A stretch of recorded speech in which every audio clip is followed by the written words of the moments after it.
The courtroom was silent, the air thick with tension as the judge's gavel struck like thunder. 16-year-old Eliza Harper stood at the center of it all, her shoulders heavy with the weight of a battle she never asked to fight. She had spent months gathering evidence to expose her stepfather, Jack Miller, a man she once trusted but who had proven to be a master manipulator with dark secrets lurking just beneath the surface. Yet, with one cold pronouncement, the judge dismissed her case, and Eliza's carefully constructed world began to unravel. But Eliza wasn't ready to give up. When a cryptic recording reveals a web of corruption far larger than she imagined, a network of powerful figures controlling the courts, politics, and businesses, Eliza is thrust into a dangerous game she doesn't fully understand. Her quest for justice becomes a fight for survival as shadowy forces close in, determined to silence her at all costs. Who can she trust? Her loyal but secretive lawyer, Carson? The enigmatic former insider Henderson, whose motivations remain unclear? Or the mysterious stranger who claims to know truths that could shatter her world entirely? With every step, Eliza is pulled deeper into a conspiracy that spans far beyond her stepfather's crimes. The secrets hidden in the recording she uncovered hold the power to dismantle an empire of greed and corruption, but only if she can survive long enough to reveal them. As the stakes rise, Eliza must summon courage she didn't know she had, risking everything to expose the truth. But with betrayal at every turn and the clock ticking down, one question lingers. How far will she go for justice, and what will it cost her? The answers lie ahead in a journey that will test her strength, challenge her trust, and uncover truths darker than she ever imagined. But for Eliza Harper, one thing is certain: there's no turning back now. The courtroom buzzed with the tense hum of whispered conversations and rustling papers. All eyes were on the imposing figure of Judge William Harrington, seated high above the proceedings. His expression was unreadable, as always, his gavel poised like a weapon of finality. Eliza Harper, barely 18 but with the sharp, determined eyes of someone who had lived far too much life already, stood at the plaintiff's table. Her fingers clutched the edge of the table so tightly her knuckles were white. Months of preparation, sleepless nights, and a relentless pursuit of justice had led to this moment. "Claim dismissed," Judge Harrington announced, his voice cutting through the murmur like a blade. The gavel came down with a sharp crack. The courtroom fell silent. Eliza's breath caught in her throat. For a moment, she was frozen, unable to comprehend what had just happened. All her work, all her evidence, and all her courage had been rendered meaningless in a single stroke. "You can't dismiss this." Eliza's voice wavered, but carried enough force to ripple through the stunned audience. "You haven't even—" "Miss Harper," Judge Harrington interrupted, his tone icy. "This court has reviewed the evidence presented, and it is insufficient. Your case against Jack Miller lacks the necessary credibility." Jack, Eliza's stepfather, leaned back in his chair with a smug grin that made her stomach churn. He looked untouchable, as if he knew the system was on his side. "Eliza, sit down," her lawyer, Carson Dale, whispered urgently, tugging gently at her arm. But Eliza wasn't ready to give up. "Not yet. I have more," she said, her voice trembling but firm. The courtroom quieted again. Judge Harrington raised an eyebrow, his curiosity piqued despite himself. "More?" Eliza hesitated for only a second before reaching into her bag. Her hands shook as she pulled out her phone. "There's another recording. One that proves Jack isn't just an abusive stepfather. He's involved in something much bigger. Something criminal." A wave of murmurs spread through the room. Jack's smug expression faltered, and for the first time, a shadow of worry crossed his face.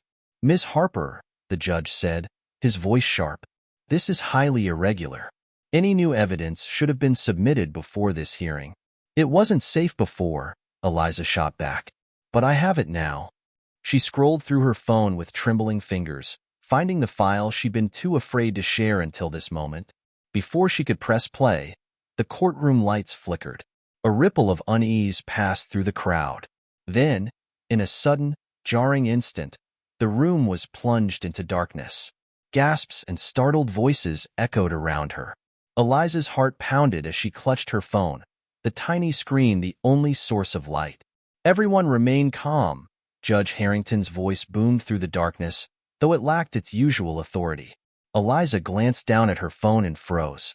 A new text message had appeared on the screen, the sender anonymous. The judge is part of it. Leave now.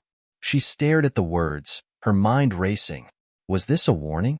A trap? Her pulse quickened as the message burned into her brain.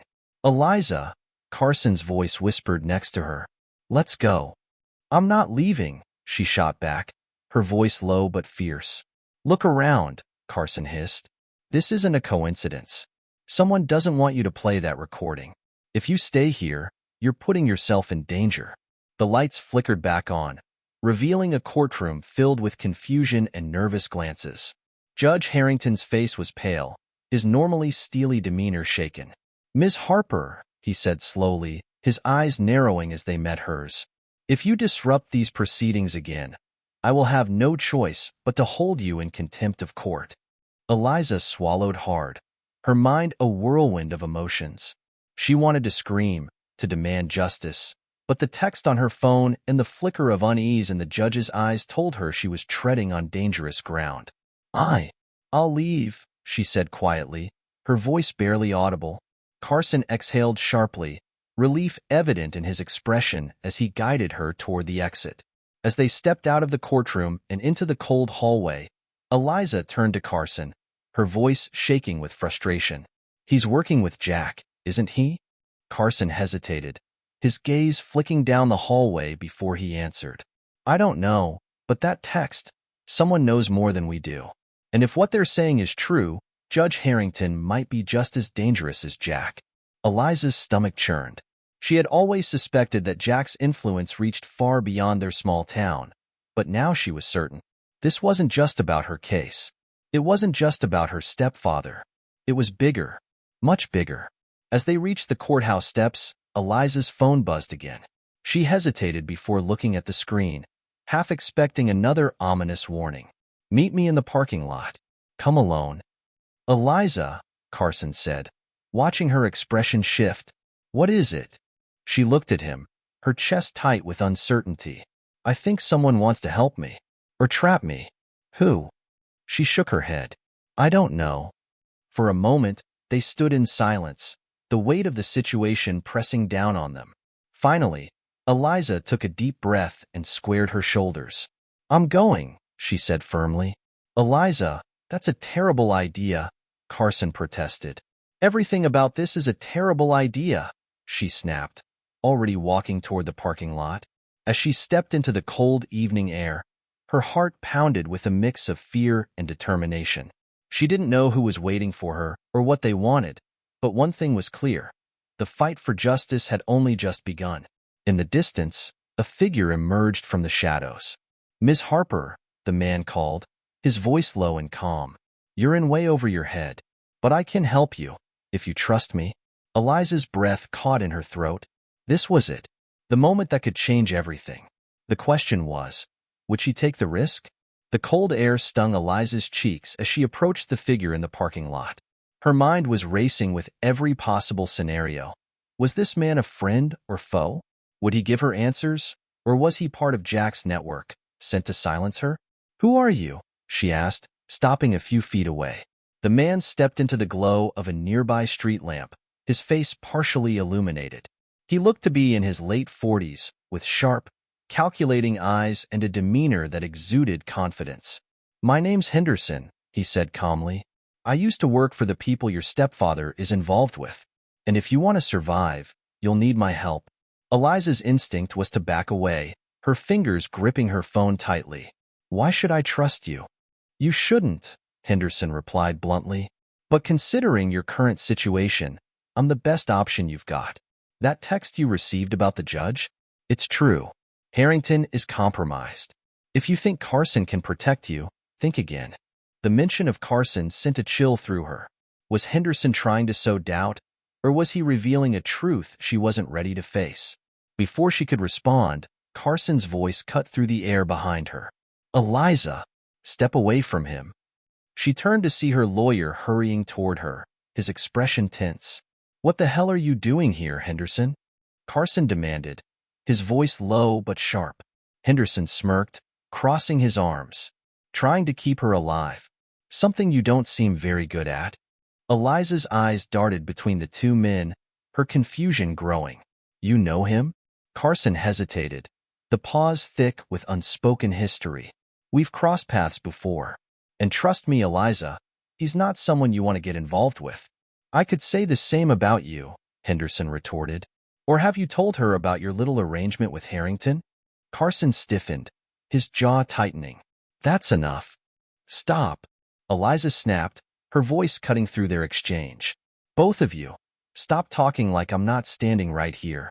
If either of you actually cares about helping me, start explaining. Now. Henderson glanced at Carson, his smirk fading. Fine. I'll make it simple. Jack Miller is part of a criminal network. Money laundering, bribery, and worse. Harrington's been helping cover their tracks for years, and Carson here, well, let's just say he's not as clean as he wants you to think. That's a lie, Carson shot back. Henderson works for people who are just as dangerous, if not worse. He'll feed you half-truths to get what he wants. Eliza's head spun as she tried to piece together who was lying, or if they both were. You're both telling me to trust you, but you're giving me nothing, she said, her voice trembling. I need real answers, not accusations. Henderson stepped forward, his gaze steady. You want answers?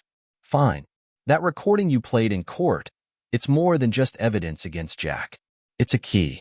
A cipher embedded in the audio leads to offshore accounts tied to the entire network. That's why they're after you, Eliza. Not just because of what you know, but because of what you have. Eliza's heart pounded. A cipher? She'd listened to the recording dozens of times and hadn't noticed anything unusual. She's not safe out here, Carson said, his tone softer now, almost pleading. Henderson, if you care about taking this network down, let me handle this. I'll get her somewhere safe. Henderson shook his head. Safe? Like that safe house you just took her to? How long until Harrington's men show up there? Eliza froze. What are you talking about? Henderson's gaze locked onto hers. That wasn't a safe house. It's a holding spot. A trap to keep you contained until they decide what to do with you. Carson looked at her, his expression pained. It's not what it sounds like, Eliza. I was trying to keep you close, so I could protect you. Protect me? Eliza snapped, anger flaring in her chest. You didn't even tell me the judge was involved. You let me walk into that courtroom blind. Because I didn't know for sure, Carson said desperately. And if I'd told you everything, you wouldn't have gone to court at all. You would have run, and they would have caught you before we even had a chance. Eliza took a step back, her mind reeling. She didn't know who to believe, and every second felt like the walls were closing in. Henderson took a deep breath. Eliza, I know this is a lot, but you need to make a choice now. If you stay with Carson, you're putting yourself at risk. Come with me, and I'll show you the truth. I can prove what I'm saying. Carson looked at her, his eyes pleading. You don't have to trust him. Just trust me. Let me keep you safe. Eliza's hands shook as she weighed her options. Both men had lied to her, withheld information, and dragged her into a world she barely understood. But Henderson's claim about the cipher lingered in her mind. If he was right, the recording wasn't just evidence, it was a weapon. I'll go with you, Eliza said finally, her voice steady despite the fear bubbling inside her. Carson's face fell, and he shook his head. Eliza, don't. I'll meet you later, she interrupted, her tone firm. If you really want to help me, you'll figure out a way to prove you're not part of this. Henderson gestured toward a sleek black car parked nearby. We need to move now. They'll be coming for you. As she followed Henderson to the car, Eliza cast one last glance at Carson. His expression was a mix of frustration and sorrow, and for a brief moment, she wondered if she'd made a mistake. But there was no time to second-guess herself. Once they were on the road, Henderson glanced at her from the driver's seat. You're braver than I expected, he said. I'm not brave, Eliza replied quietly, staring out the window. I'm desperate. Henderson didn't respond, but his silence felt heavy, as if he understood all too well. Where are we going? Eliza asked after a long pause. To a place where they can't find us. And then, Henderson said, his voice steady. "I'll show you what your stepfather has been hiding. But you need to understand something, Eliza. Once you know the full truth, there's no going back." Eliza's stomach churned. She didn't know what she was stepping into, but one thing was certain. Her fight was far from over. In the distance, headlights appeared in the rearview mirror. Henderson frowned. "We're being followed," he said grimly. Eliza turned in her seat, her pulse racing as the car behind them sped up. "Buckle up," Henderson said, his tone dark. "Things are about to get messy." The car sped through the darkened streets, its tires screeching as Henderson expertly maneuvered around sharp corners. The black SUV trailing them refused to give up, its headlights glowing ominously in the rearview mirror. "Who are they?" Eliza asked, gripping the edge of her seat as the car swerved to avoid a pothole. Henderson's knuckles whitened against the steering wheel. "They're part of the network. Likely Harrington's men, or worse, Jack's personal goons. They know what you have, Eliza, and they'll do whatever it takes to get it." Eliza's heart raced as she glanced back at the SUV. She could almost feel the weight of the men inside, their intentions as dark as the night around them. Henderson suddenly veered into an alleyway, the SUV hot on their tail. "Hold on," he barked. Eliza braced herself as Henderson slammed the brakes, spun the wheel, and reversed into a narrow side street. The SUV roared past them, the driver unable to react in time.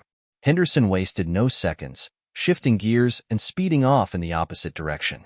As the chase faded into the distance, Henderson exhaled sharply.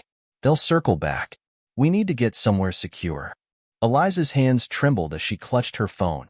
"You said there's a cipher in the recording. What does that even mean?" Henderson glanced at her briefly. "It means the recording isn't just evidence, it's a map. The audio file contains encrypted data that leads to offshore accounts Jack and his associates have been using to launder millions." Her eyes widened. "How do you know that?" "Because I was part of the network once," Henderson admitted, his voice heavy. "I handled security for their financial operations. When I found out how far they were willing to go to protect their secrets, I walked away. But no one leaves that world clean, Eliza. No one." Eliza stared at him, trying to process his words.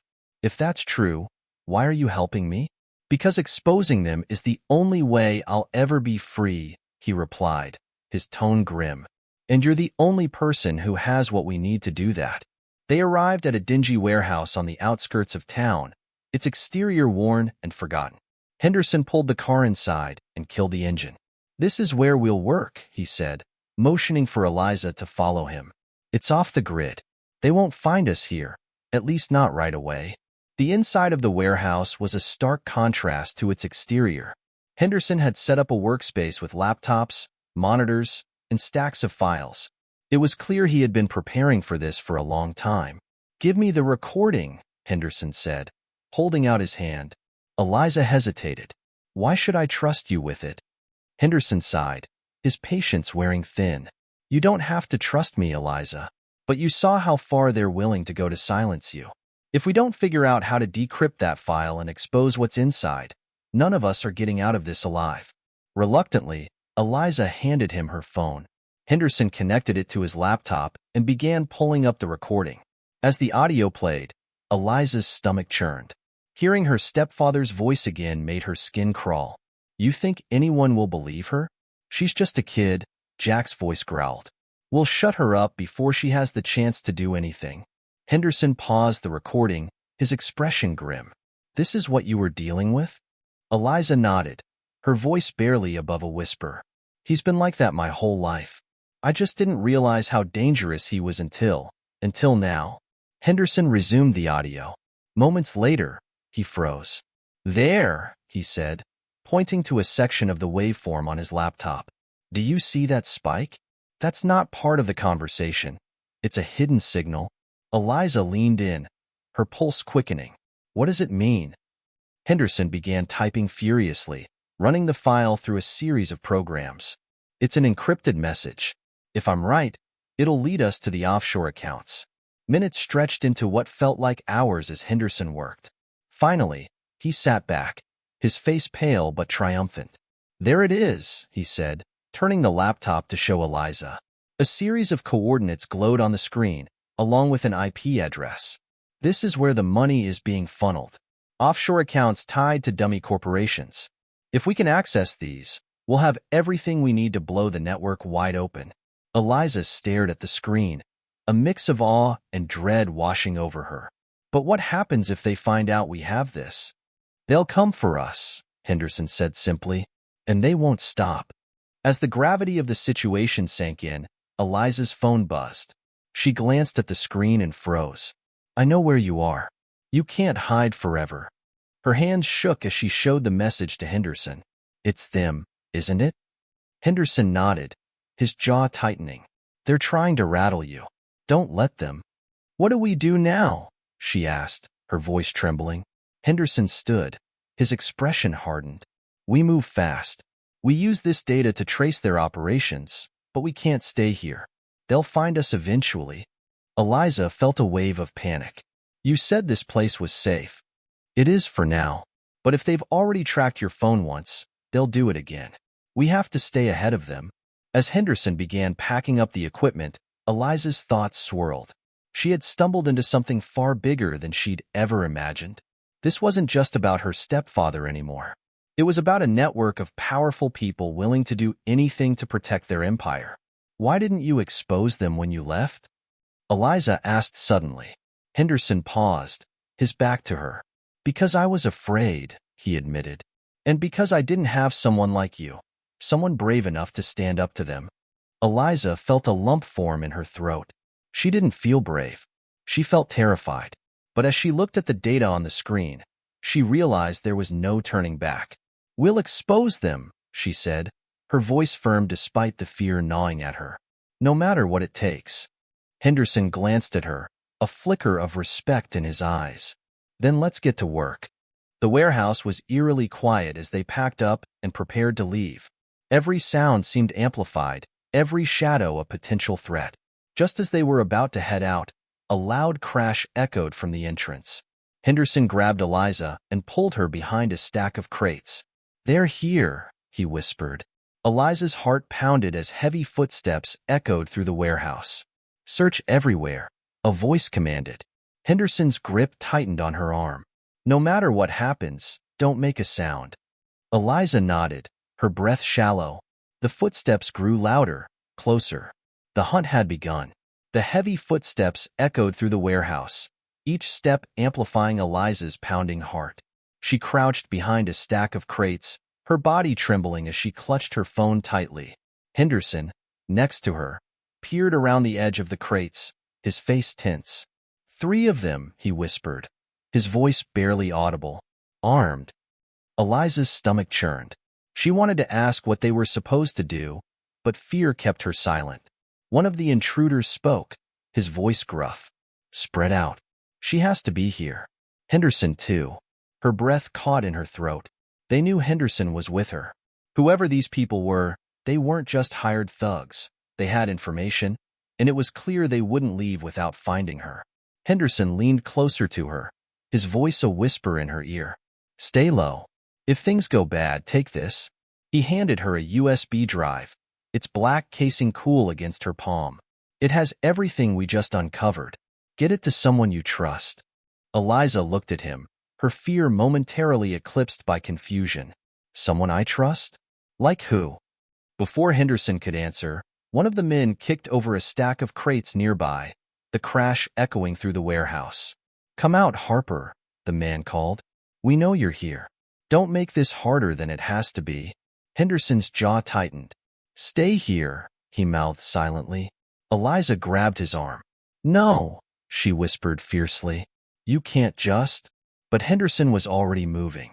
He slipped away from their hiding spot with the practiced ease of someone who had been in danger many times before. Eliza's pulse quickened as she watched him disappear into the shadows. A moment later, she heard his voice. You're looking for me? Henderson called, his tone calm and steady. The men's footsteps shifted, heading toward the sound of his voice. Where's the girl? One of them demanded. She's long gone, Henderson lied. But I'm here, and I'm the one you really want. Eliza's fists clenched as she listened. She knew what Henderson was doing, buying her time.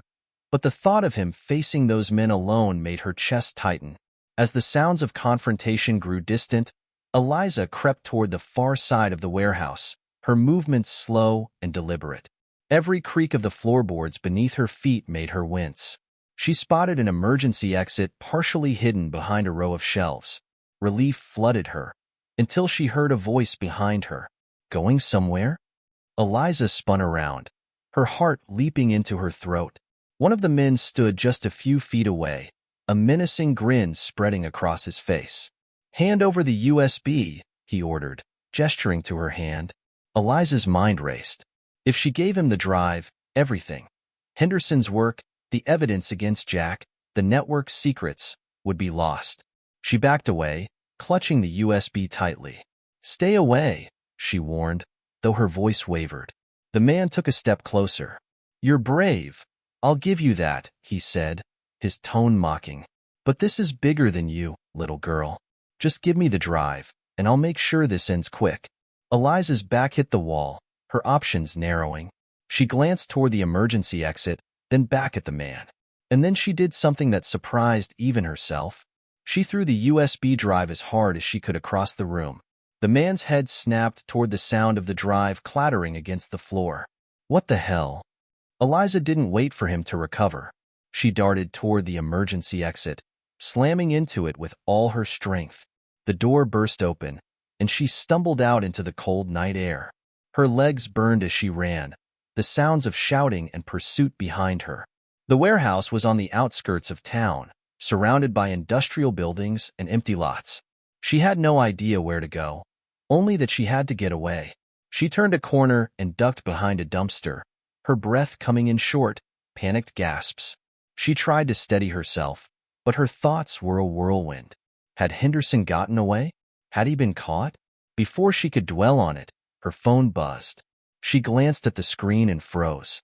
You're running out of places to hide. Her chest tightened. They were tracking her. She glanced at her phone, realization dawning.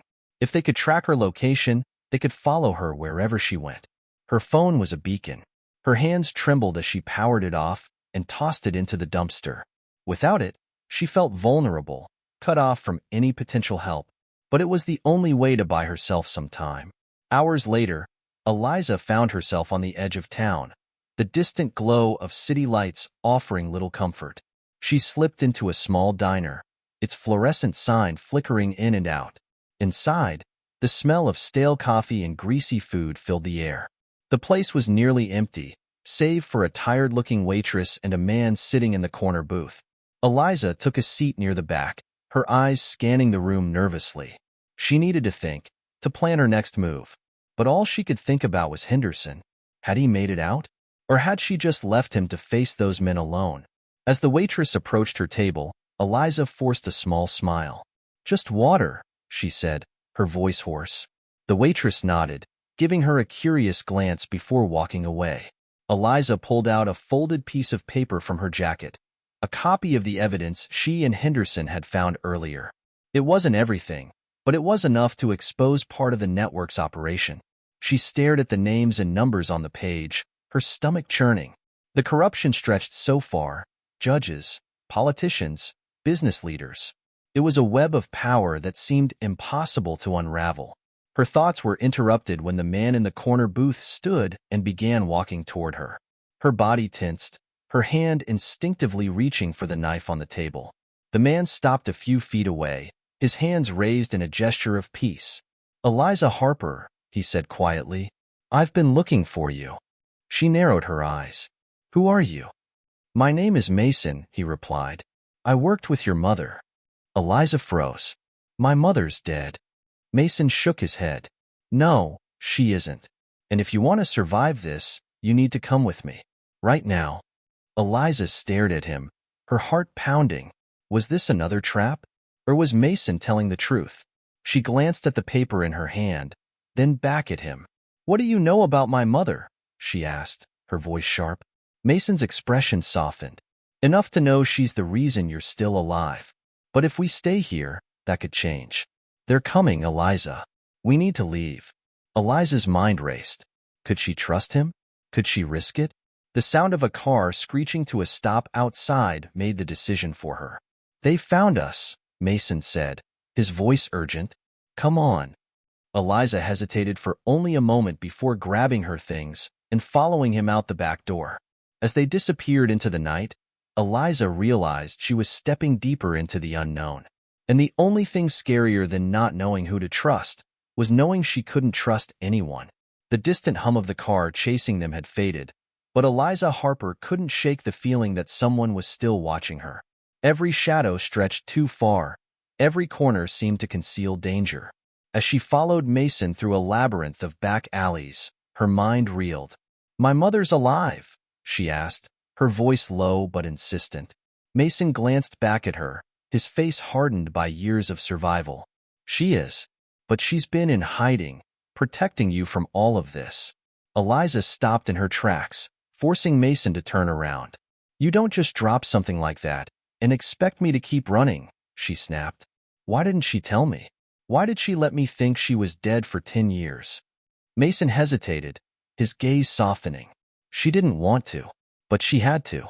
Jack Miller, your stepfather, would have used you to get to her. She faked her death to keep you safe." Eliza clenched her fists, anger bubbling beneath her confusion. "And now she's just waiting for me to find her, while I'm out here being hunted?" "No," Mason said firmly.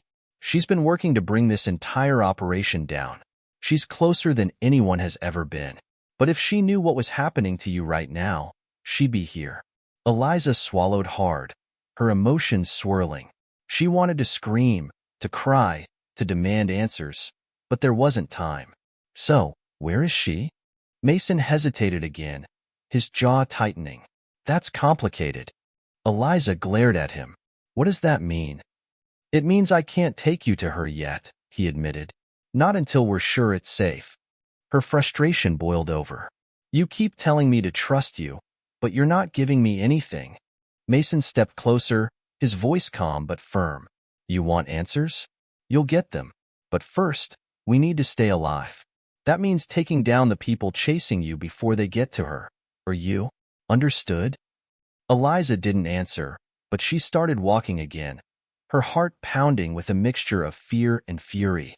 They reached a nondescript building on the outskirts of the city, its windows boarded up and graffiti scrawled across the walls.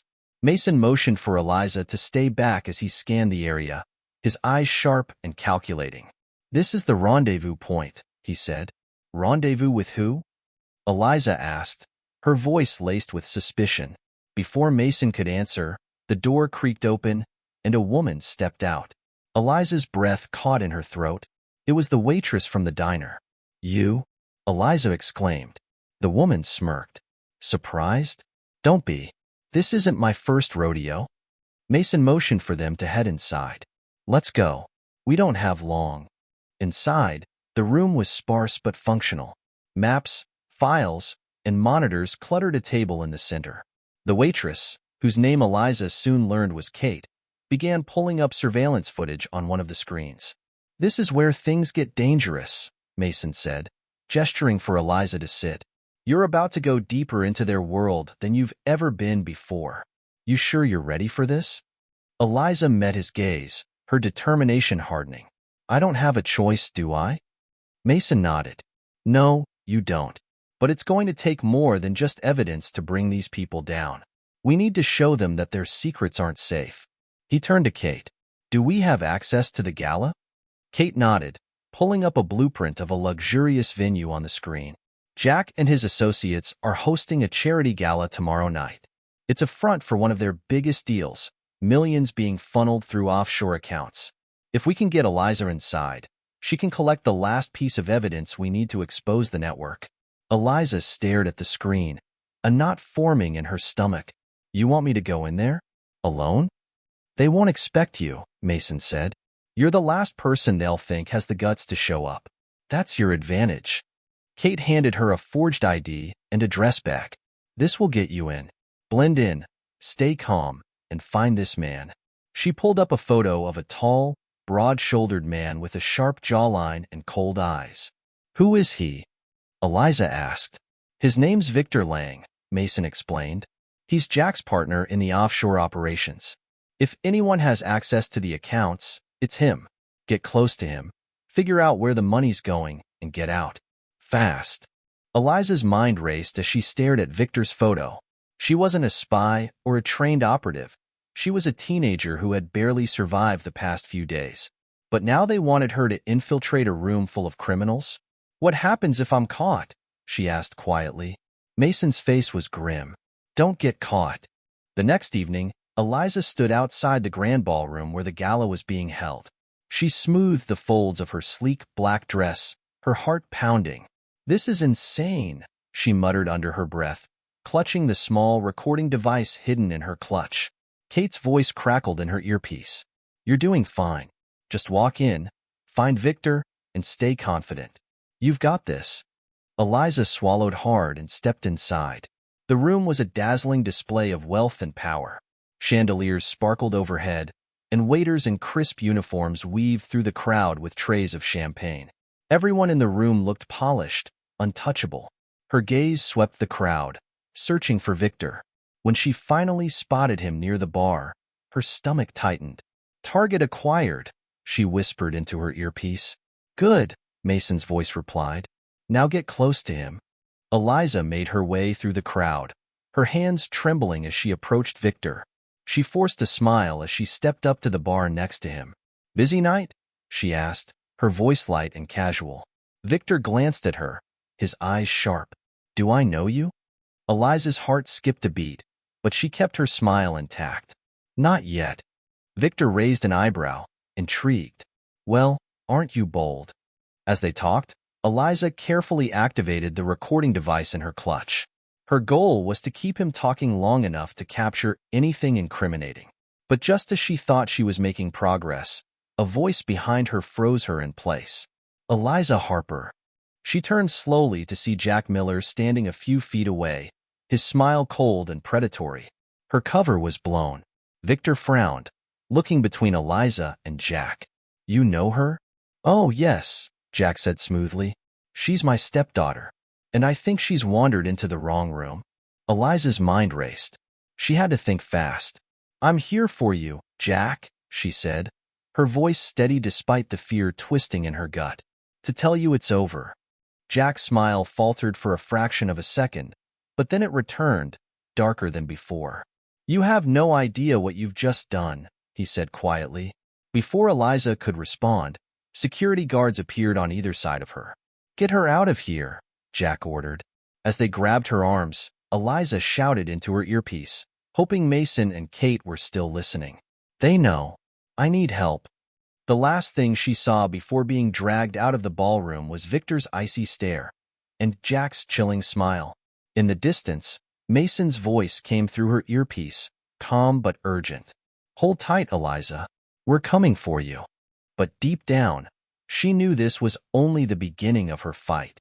The air was thick and stale in the dimly lit storage room where Eliza was being held. She sat in a rickety metal chair, her wrists bound tightly with zip ties. Her heart raced as she scanned her surroundings. Bare walls, no windows, and a single flickering light overhead. This wasn't just a punishment for crashing the gala. Jack Miller wanted her silenced. The door creaked open, and Jack stepped inside, his polished shoes clicking against the concrete floor. He looked calm, almost amused, as he dragged a chair across from her and sat down. Well, he said, his voice dripping with condescension, here we are again. You never know when to quit, do you, Eliza? Eliza glared at him, her fear swallowed by the growing fire in her chest. You're the one who doesn't know when to stop. You think you can keep hiding the truth forever? Jack chuckled, shaking his head. You're brave. I'll give you that. But bravery won't save you. Do you really think you can take me down with some silly recording? You have no idea who you're dealing with. I know enough, Eliza snapped. And when people see the evidence, they'll know too. Jack's smile faltered, just slightly. Evidence? You mean that little stunt at the gala? Don't think I didn't notice your pathetic attempt to get close to Victor. He leaned forward, his eyes cold. Let me tell you something, Eliza. Victor Lang isn't just my partner. He's the cleanup man. The one who makes problems like you disappear. And right now, He's already handling the mess you left behind. Eliza's pulse quickened, but she forced herself to hold his gaze. You're scared, she said quietly. Jack's expression darkened. Scared? Of you? Don't flatter yourself. You're just a minor inconvenience and soon, you'll be nothing at all. He stood abruptly, turning toward the door. Enjoy the silence while it lasts. You'll be hearing from Victor soon. As the door slammed shut, Eliza allowed herself a moment to exhale. Her wrists throbbed from the zip ties, but her mind was racing. She needed to get out, and fast.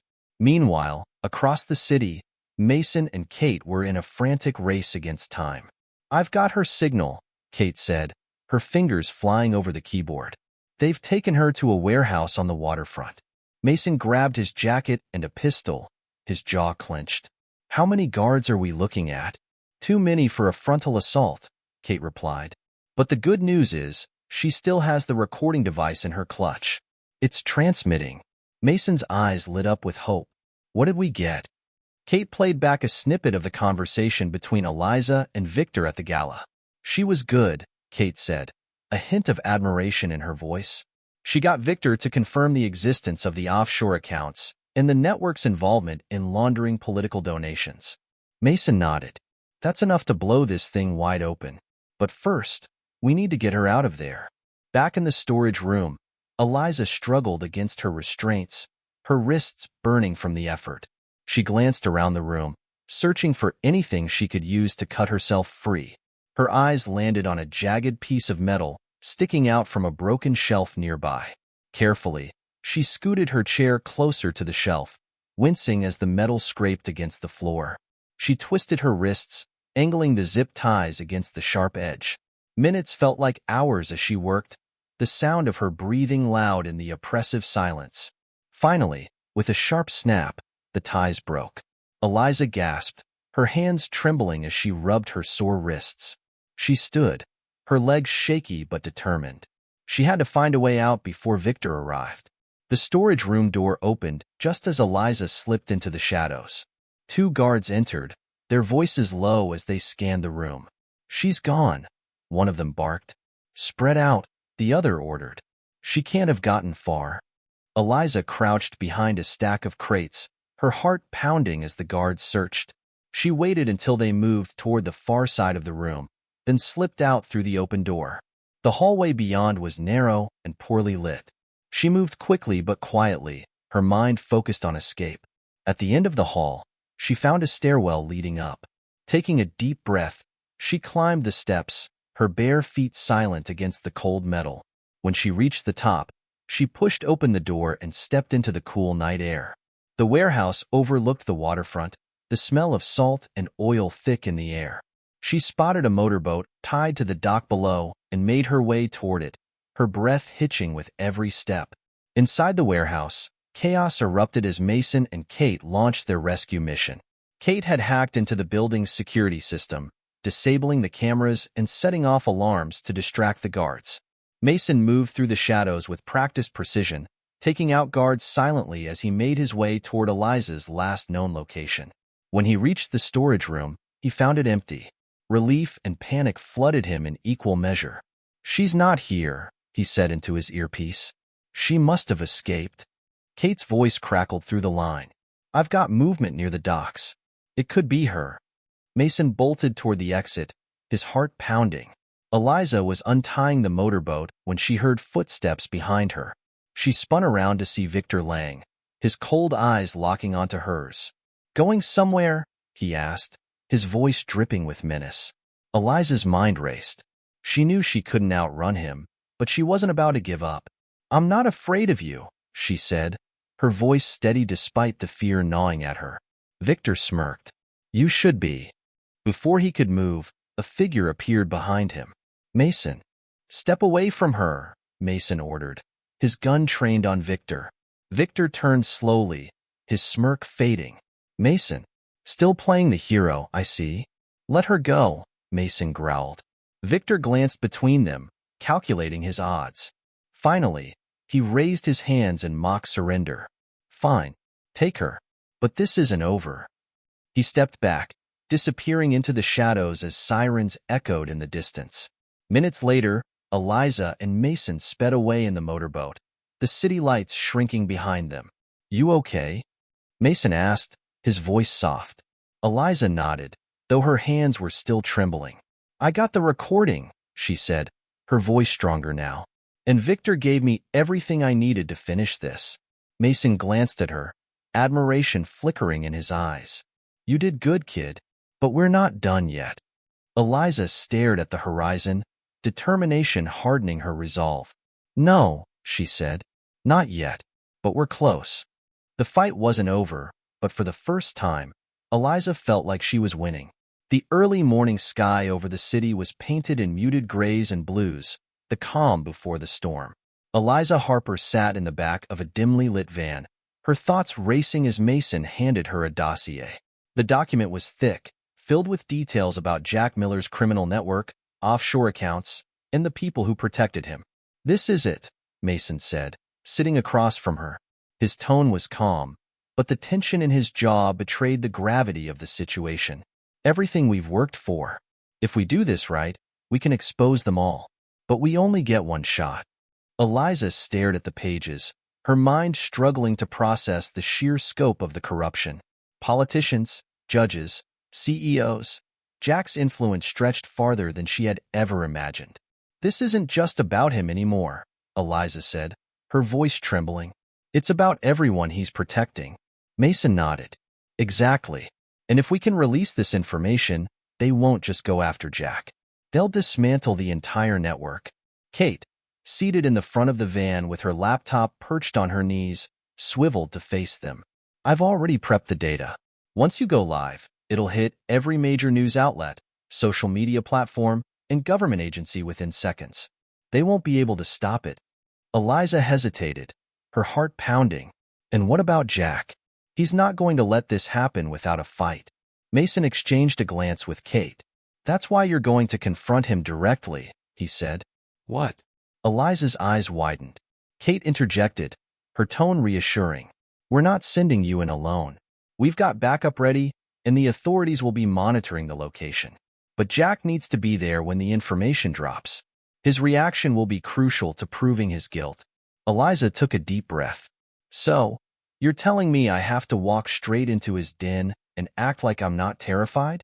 Mason leaned forward, his gaze steady. "You've been doing that this entire time, Eliza. You're stronger than you think." Eliza looked down at the dossier again, her hands trembling. She thought about everything she had been through. The courtroom humiliation, the betrayal, the nights spent running for her life. It all led to this moment. "I'll do it," she said finally, her voice firm. The team moved quickly, setting their plan into motion. The confrontation was arranged at a high-rise penthouse owned by one of Jack's associates, a towering glass structure overlooking the city.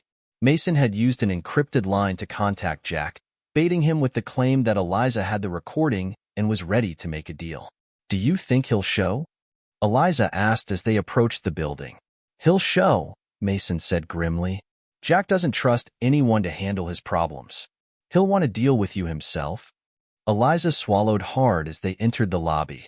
The elevator ride to the penthouse felt like an eternity, the tension in the air growing with every floor they passed. When the doors opened, they were greeted by two of Jack's men, both armed and stern-faced. "This way," one of them said, leading Eliza and Mason into the expansive penthouse. Jack was waiting for them, seated in a leather chair near the floor-to-ceiling windows. The view behind him was breathtaking, but Eliza couldn't tear her eyes away from the man who had caused her so much pain. "Well," Jack said, standing as they approached, "look who decided to play the hero." Eliza stood tall, hiding the fear bubbling inside her. "This ends today, Jack." Jack smirked, taking a step closer. "Does it?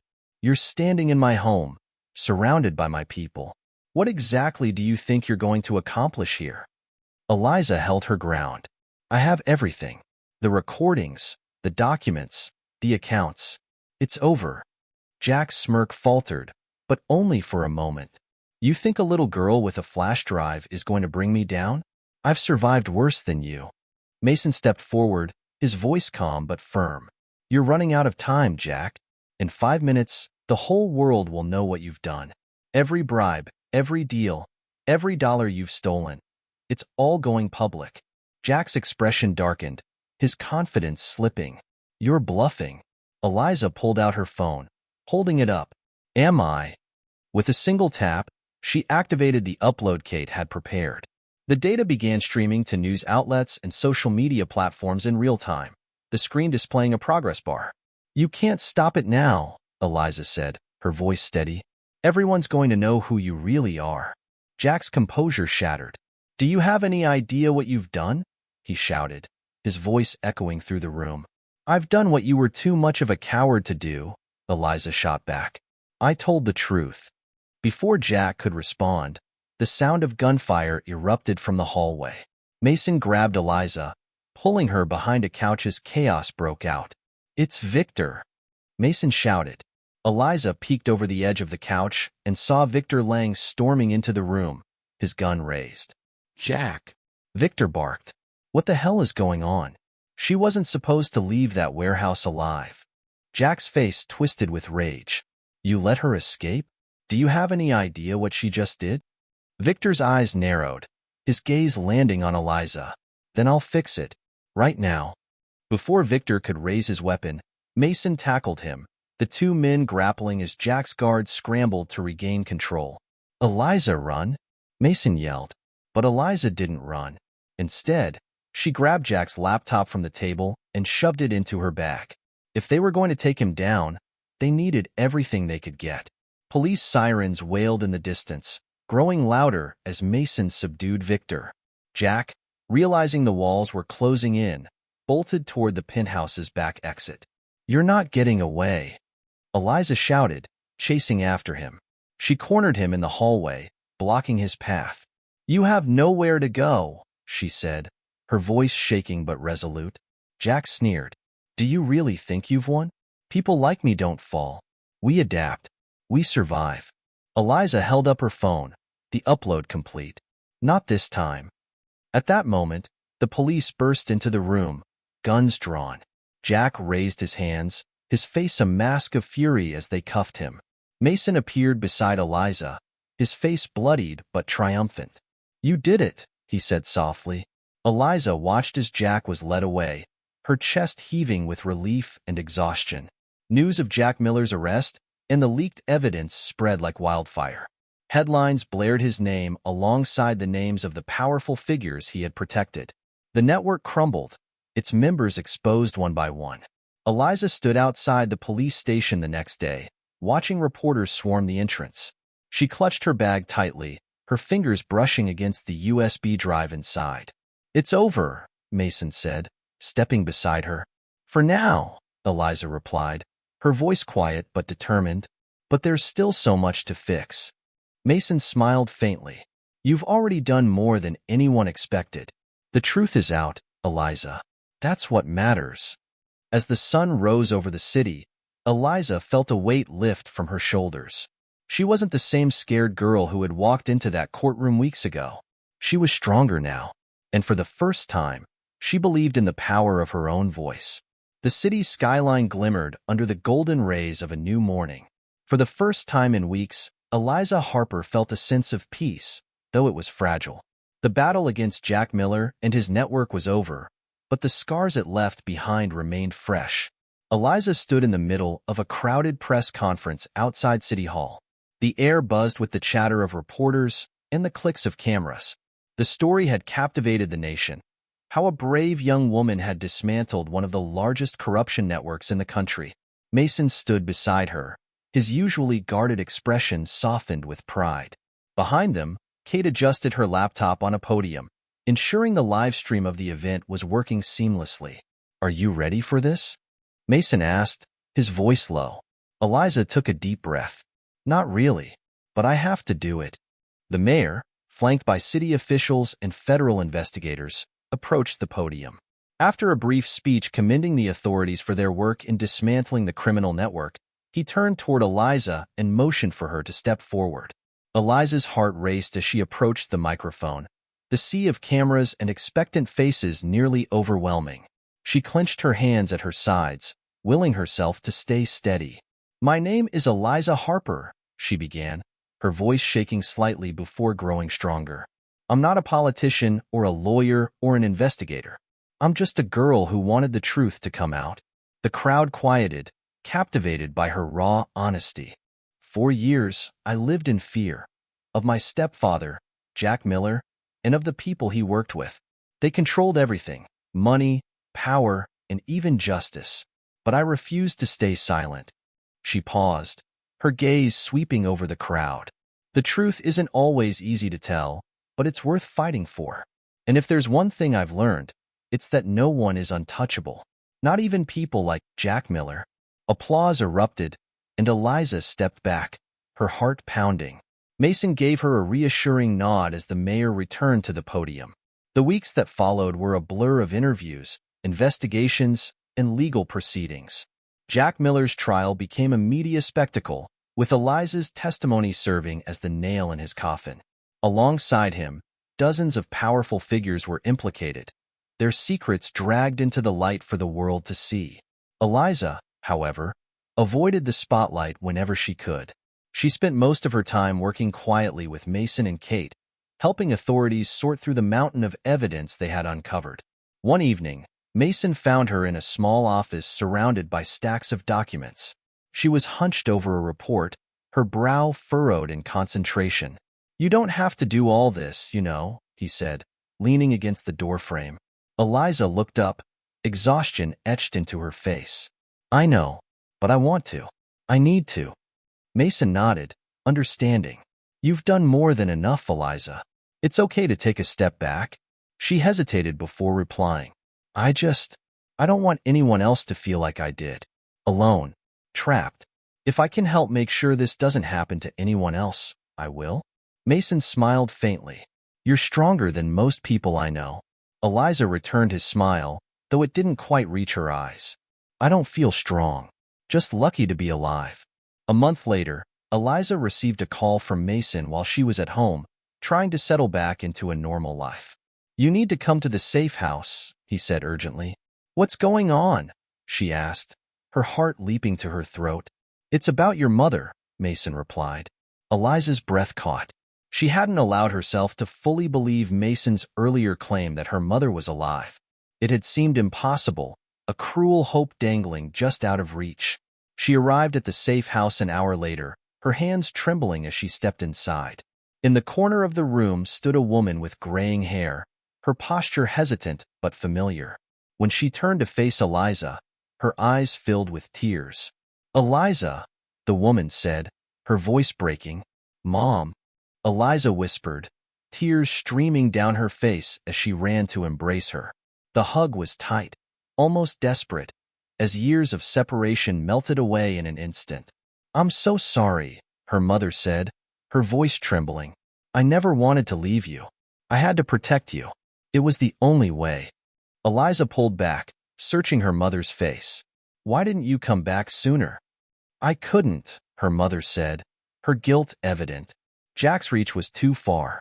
But when I heard what you'd done," she paused, wiping her eyes. "You're incredible, Eliza. I'm so proud of you." Over the next few weeks, Eliza and her mother worked to rebuild their relationship. It wasn't easy. There was so much pain and so many unanswered questions, but they were finally free to face the future together. The media frenzy around the case slowly faded, but the impact of Eliza's actions remained. Jack Miller and his associates were sentenced to long prison terms, their empire dismantled. New laws were introduced to prevent the kind of corruption that had allowed the network to thrive for so long.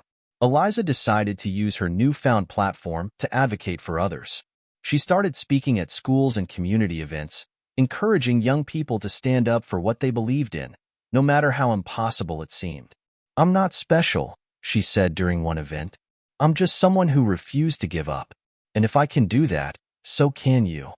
Her words resonated, sparking a movement of young people determined to fight for justice in their own lives. One evening, Eliza stood on the balcony of her small apartment, staring out at the city lights. Mason joined her, holding 2 mugs of coffee. "Thinking about what's next?" he asked. "Something like that," Eliza said, smiling softly. Mason handed her a mug. "You've already changed the world, you know. You could take a break." Eliza laughed lightly. Maybe, but there's still so much to do. They stood in comfortable silence for a moment before Mason spoke again. Whatever you decide, I'm here. You're not alone anymore. Eliza looked at him, gratitude shining in her eyes. Thank you for everything. As the city stretched out before her, Eliza felt a sense of hope she hadn't known in years. The fight had been long and painful, but it was worth it. She had exposed the truth, brought justice to the people who thought they were untouchable, and found her own strength along the way. For the first time, Eliza wasn't afraid of what lay ahead. She was ready for it.